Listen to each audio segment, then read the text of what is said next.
Vaccine and vaccination क्या होता है, कैसे बनाया जाता है और ये कैसे काम करता है। तो आज की इस वीडियो में हम इस टॉपिक पे बात करेंगे। तो वीडियो स्टार्ट करने से पहले मैं बताना चाहती हूँ, मेरा नाम प्राची प्रिया है और मैं आप सबका अपने चैनल रिवीजन तरीका में स्वागत करती हूँ। तो चलते हैं, अपनी वीडियो को स्टार्ट करते हैं।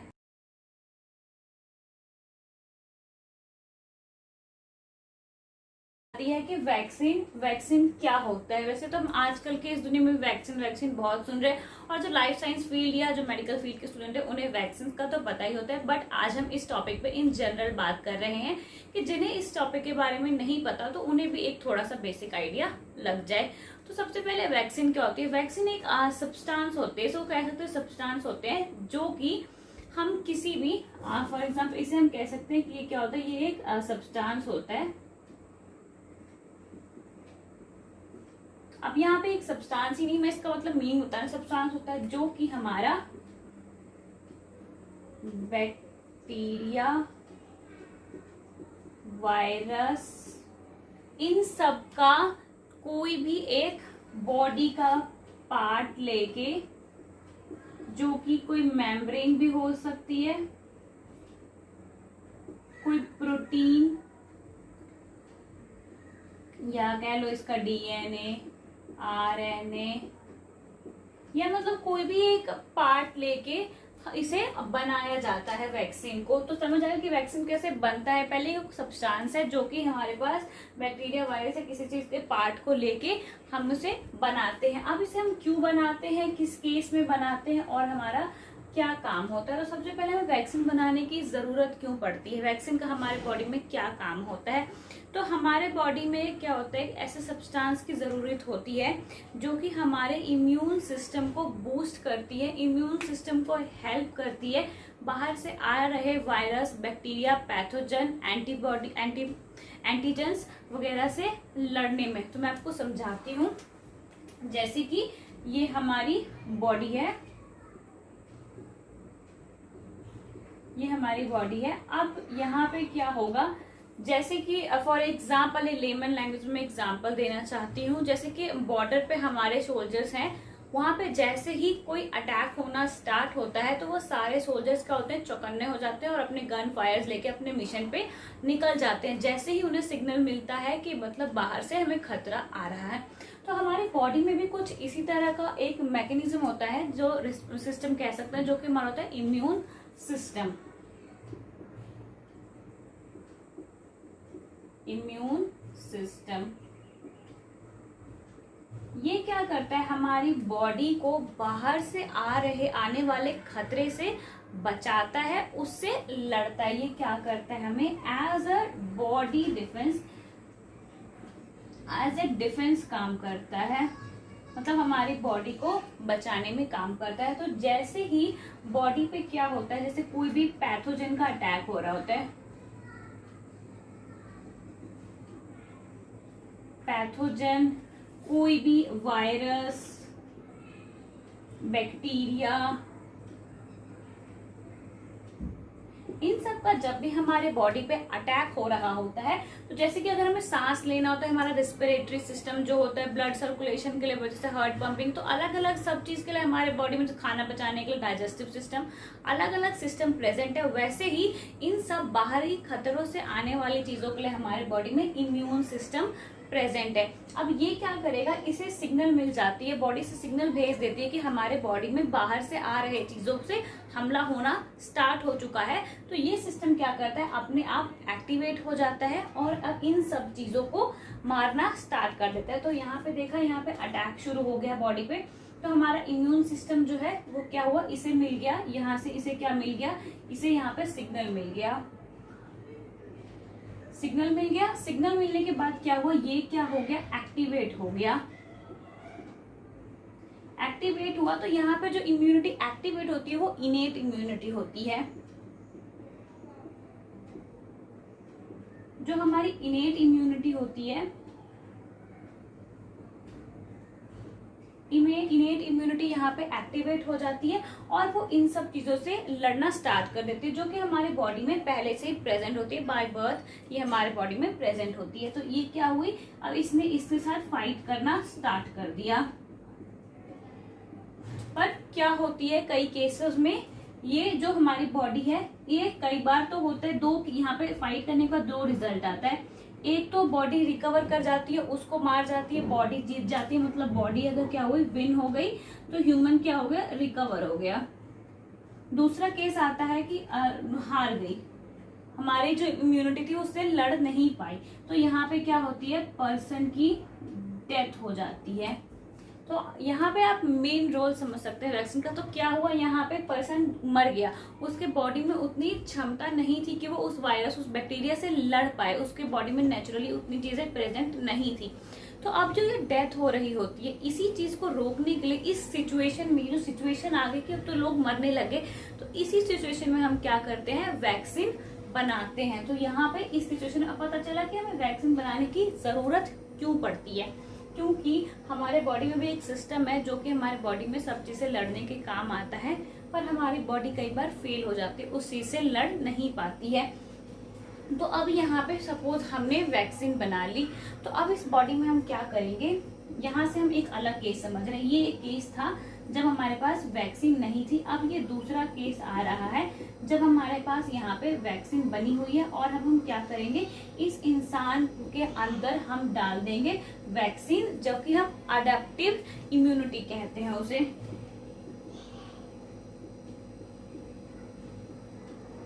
अडेप्टिव इम्यूनिटी क्या करेगी, ये यहाँ पे बनाएगी एंटीबॉडीज। यहाँ पे एंटीबॉडी या कह सकते हैं स्पेसिफिक प्रोटीन होती है, स्पेसिफिक प्रोटीन होती है जो कि हर एक वायरस बैक्टीरिया के लिए स्पेसिफिक होती है, मतलब उसके लिए अलग होगी, बताती हूँ। स्पेसिफिक प्रोटीन रिलीज करेगा, मतलब कि जैसे इसको इस बैक्टीरिया के 2-3 टाइप है, इसका ए टाइप है, बी टाइप है, सी टाइप है। तो अगर हम इस बैक्टीरिया में से इस बॉडी को ए टाइप वाले बैक्टीरिया ने इन्फेक्ट किया है, तो ये जो प्रोटीन या एंटीबॉडी बनेगी वो उस ए वाले के ही रिस्पॉन्ड में बनेगी, और वो बस ए को मार सकती है, ये नहीं कि वो बी सी दोनों को मार देगी। तो इस तरह से होता है कि हम बाहर से अपना जो वैक्सीन बनाते हैं और हम अपनी बॉडी में डाल देते हैं, ताकि अगर हमारी इनेट इम्यूनिटी अगर फेल भी हो जाती है तो हमारा जो अडेप्टिव इम्यूनिटी है वो अब प्रोटीन बनाएगा और उस चीज को मार देगा जो खतरा। और तो उससे क्या होगा, हमारी बॉडी में हम उस वायरस को मार देंगे और हमारी बॉडी हेल्दी हो जाएगी। तो ऐसा कुछ मैकेनिज्म होता है, हमें वैक्सीन बनाने की जरूरत क्यों पड़ी, ये हमारे लिए क्या बेनिफिट है, मतलब डेथ होती जाती, तो इसकी वजह से हमने क्या किया, अपने वैक्सीन को प्रोड्यूस करना स्टार्ट किया। तो अब आपके माइंड में एक क्वेश्चन आ रहा होगा, तो हम अब जो वैक्सीन है वो प्रोड्यूस कैसे करते हैं। तो वैक्सीन का जैसे मैंने आपको स्टार्टिंग में ही बताया कि हम जो हमारा वायरस बैक्टीरिया किसी का भी एक छोटा सा पार्ट लेते हैं, वो कुछ भी हो सकता है, उसको हम अपनी बॉडी में आर्टिफिशियली इंसर्ट करते हैं। जैसे कि ये हमारी बॉडी है, अभी हम यहाँ पे वैक्सीन बना रहे हैं। वैक्सीन कैसे बनती है, तो यहाँ पे हम क्या करते हैं, आप कोई भी वायरस ले लेते हैं, चलो वायरस का यहाँ पे हम कोई भी एक पार्ट को सेलेक्ट करते हैं और उसको बॉडी के अंदर इंजेक्ट करते हैं। बॉडी के अंदर इंजेक्ट कर देते हैं तो बॉडी क्या करती है, इसके अगेंस्ट अपना इम्यून रिस्पॉन्स जनरेट करती है, इम्यून रिस्पॉन्स हो जाता है। इम्यून रिस्पॉन्स में क्या काम हो रहा होता है, हमारी बॉडी में जितने भी इम्यून सिस्टम में जितने भी लड़ने वाले मैकेनिज्म होते हैं वो उससे फाइट कर रहे होते हैं और ढूंढ के इस वायरस के पार्ट को मार रहे होते हैं। तो इससे क्या होता है, हमारा जो इम्यून सिस्टम है वो बूस्ट हो जाता है। इम्यून सिस्टम क्या हो गया, बूस्ट हो जाता है। तो इस तरह से होती है हमारी वैक्सीन की प्रोडक्शन। तो यहाँ पे एक मेन क्वेश्चन आ रहा होगा कि अगर तो जो हमारा वायरस होता है वो हमें नॉर्मली हमें पता नहीं होता, इन्फेक्ट कर देता है, तो वो हमारी जान पे बनाती है।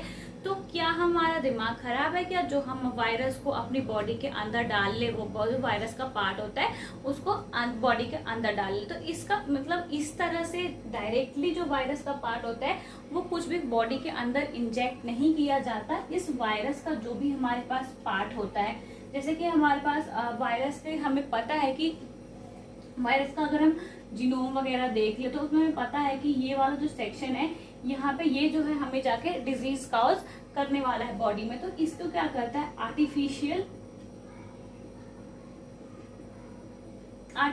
चेंजेस किए जाते हैं इसमें, और ऐसे चेंजेस किए जाते हैं ताकि वो हमारी बॉडी में जाके हमें डिजीज कॉज ना करे, बस वो बॉडी में जाए और हमारे इम्यून सिस्टम को बूस्ट करे, इम्यून सिस्टम से लड़ने के काम आ जाए। तो उस तरह से काम करता है, और हम इसे कह सकते हैं या तो इनएक्टिव फॉर्म में डाला जाता है,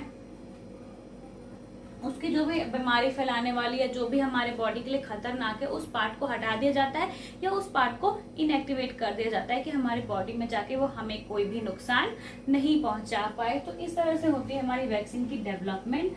और एक और केस आता है जिस केस में फॉर एग्जाम्पल मैं यहाँ पे 2 पर्सन बना रही हूँ,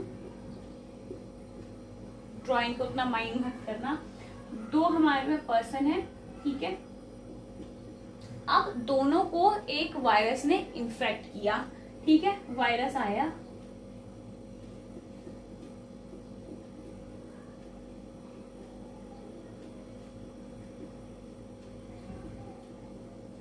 तो वायरस आया, इसने क्या किया, दोनों को ही इन्फेक्ट किया। अब दोनों को ही इन्फेक्ट करने के बाद क्या हुआ, इसकी जो इसके बॉडी में चला गया, तो इसकी भी इम्यून सिस्टम जो वो भी स्टार्ट हो गई, इसकी भी इम्यून सिस्टम स्टार्ट हो गई। तो इसका जो इम्यून सिस्टम था वो थोड़ा हेल्दी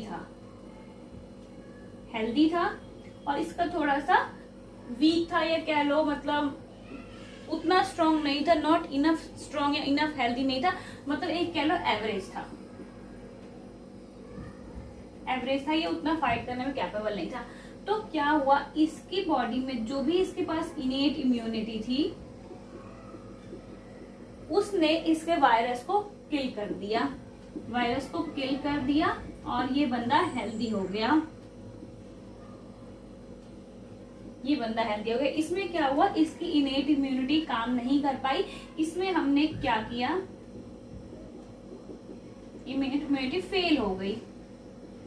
तो इसमें हमने क्या किया, बाहर से अपनी जो वैक्सीन है उसे डाला, मतलब आर्टिफिशियली बना के, जो आर्टिफिशियली हम बनाते हैं, आर्टिफिशियल मेड वैक्सीन डाला, फिर जाके क्या हो गया, ये रिकवर हो गया। तो यहाँ पे आपको देखने को मिल रहा होगा, यहाँ पे 2 केस है कि एक पर्सन की जो भी है उसकी इम्यूनिटी में ही उतना पावर था कि उसने उस वायरस को खत्म कर दिया, दूसरे में उतनी पावर नहीं थी, उसे बाहर से लेना पड़ा। तो मतलब क्या हुआ, इसकी बॉडी में वो चीज नेचुरली प्रेजेंट थी, तो इसकी बॉडी में जिसमें नेचुरली प्रेजेंट थी उसको हम बोलते हैं नेचुरल इम्यूनाइजेशन। ये हो गया हमारा नेचुरल इम्यूनाइजेशन, और ये हमारा हो जाता है आर्टिफिशियल इम्यूनाइजेशन। ये हो गया हमारा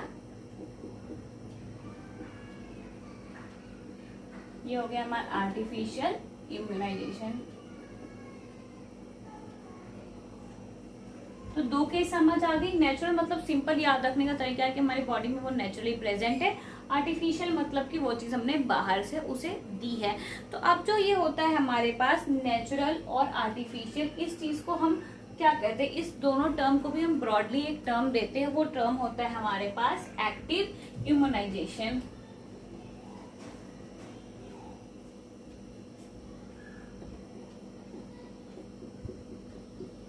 एक्टिव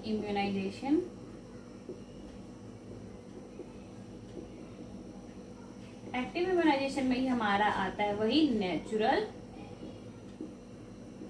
और एक आर्टिफिशियल। तो ये चीज आपको समझ आ गई होगी कि एक्टिव इम्यूनाइजेशन में कैसे नेचुरल और आर्टिफिशियल होता है। तो उसके बाद आती है हमारे पास एक और केस की, जिस केस में क्या होता है कि हमारी बॉडी या हमारी बॉडी ही नहीं, या तो जो भी हमारी बॉडी में स्टोर होता है वो क्या होता है, एज ए मेमोरी स्टोर हो जाता है। जैसे कि फर्स्ट टाइम उस इंसान को उस वाले वायरस ने इन्फेक्ट किया था, तो वो स्टोर कहाँ पे हो जाती है, मेमोरी की तरह स्टोर हो जाती है। जैसे वैक्सीन हमने दी होती है, तो अगर दोबारा से अगेन वायरस का अटैक होगा, पर वो वायरस क्या होनी चाहिए, सेम वायरस का अटैक होगा, तो बहुत ही फास्ट क्या होगी, वो एंटी बॉडी जो होगी वो रिलीज होगी और वो इंसान क्या होगा, रिकवर हो जाएगा।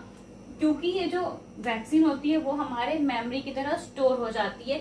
और फर्स्ट टाइम क्या होता है, जो भी हमारे बॉडी को एंटीबॉडी बनाने में टाइम लगता है, 1 वीक 2 वीक 4 वीक, या जो भी कह सकते हो मंथ्स भी लग जाते हैं कई बार। तो ये था हमारा ये हमारा एक्टिव इम्यूनाइजेशन का था। अब पैसिव इम्यूनाइजेशन में क्या होता है कि कई बार हमारी बॉडी ने या किसी भी जानवर ने उसी वायरस के खिलाफ जो है अपने बॉडी में क्या कह सकते हैं, इम्यूनाइजेशन बूस्ट करके उसको मार दिया, मतलब उसको मारने की क्षमता के लिए एंटीबॉडी जो है बनाने लगी। तो हम क्या करते हैं, उसमें से मतलब ब्लड सीरम ले लेते हैं, उसमें से हम प्लाज्मा निकाल लेते हैं, उसमें से हम एंटीबॉडी को आइसोलेट कर लेते हैं। उस एंटीबॉडी को हम दूसरे किसी चीज में या दूसरे जानवर में, अगर ह्यूमन से निकाला है तो उसे दूसरे ह्यूमंस में हम डालते हैं थोड़ा थोड़ा करके, ताकि वो उस वायरस से अगर कभी दोबारा खतरा होता है तो उसके अगेंस्ट वो एंटीबॉडीज बनाने लगे। तो जो पैसिव इम्यूनाइजेशन होता है बेसिकली,